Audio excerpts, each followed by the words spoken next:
बिस्मिल्लाहिर्रहमानिर्रहीम। अस्सलामु अलैकुम। आज मैं एक बहुत कॉमन कंडीशन है जो बच्चों में उसको डिस्कस करूँगा, यानी खून की कमी, जिसको अनीमिया कहते हैं। मैं हूँ डॉक्टर रियाज, फैमिली मेडिकल स्पेशलिस्ट। हमारे यहाँ बच्चों में ये काफ़ी कॉमन है, जैसे आयरन की कमी होती है और अनीमिया हम इसे कहते हैं। अनीमिया मुख्तलिफ़ किस्म के होते हैं, लेकिन हम आयरन डेफिशिएंसी जो है उसको डिस्कस करेंगे। अब इसमें अलामात क्या होती हैं? बच्चे का रंग जो है वो पीला हो जाता है जिल्द का। उसके बाद उसकी जो है थकावट हो जाती है बच्चे में। बच्चा खेलता कूदता नहीं है, लेटा रहता है। बच्चा सही तरह खाता पीता नहीं है और चिड़चिड़ापन बच्चे में आ जाता है। सांस फूलना शुरू हो जाता है। थोड़ा सा खेलता है तो थकावट सी महसूस होती है।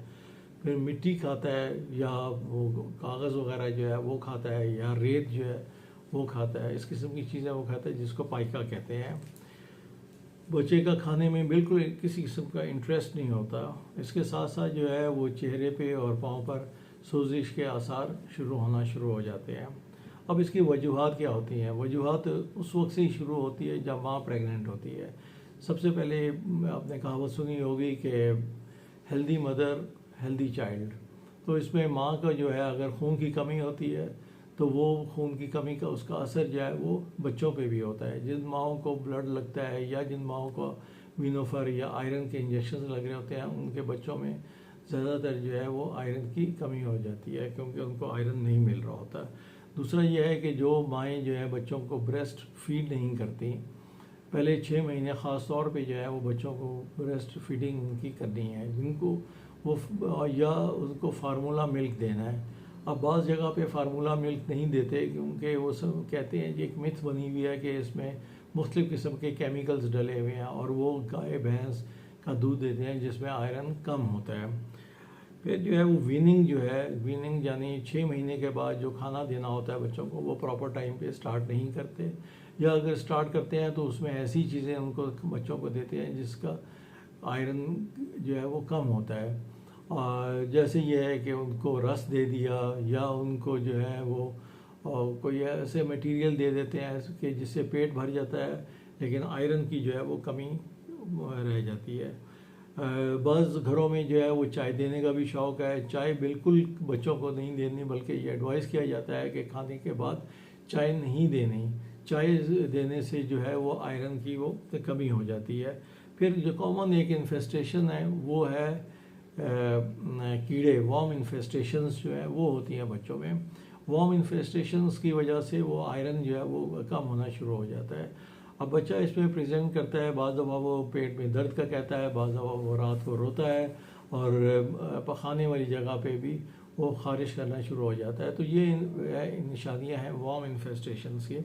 अब इसका डायग्नोसिस कैसे होता है? आयरन डेफिशिएंसी एनीमिया का सिंपल सा टेस्ट है जिसको ब्लड सीपी कहते हैं। इसमें हम हीमोग्लोबिन देखते हैं और एक और चीज़ होती है एमसीवी, जो उसका साइज़ होता है सेल का, वो उसमें देखते हैं। उससे जो है अंदाज़ा हो जाता है कि बच्चे का कितनी वो कमी है। यूजली जो है ये 12 से ऊपर होना चाहिए।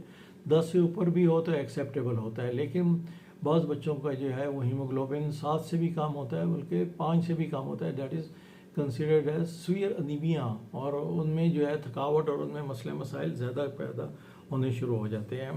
अब ट्रीटमेंट क्या है इसका? ट्रीटमेंट जो है इसका एक तो लॉन्ग ड्यूरेशन के लिए किया जाता है, 2 से 3 महीने का किया जाता है। जो पहले तो इसकी जो आयरन की कमी है जिसमें उसको पूरा किया जाता है, फिर उसकी स्टोरेज जो है आयरन की, उसको यकीनी बनाया जाता है कि आयरन जो है वो इसमें स्टोर हो।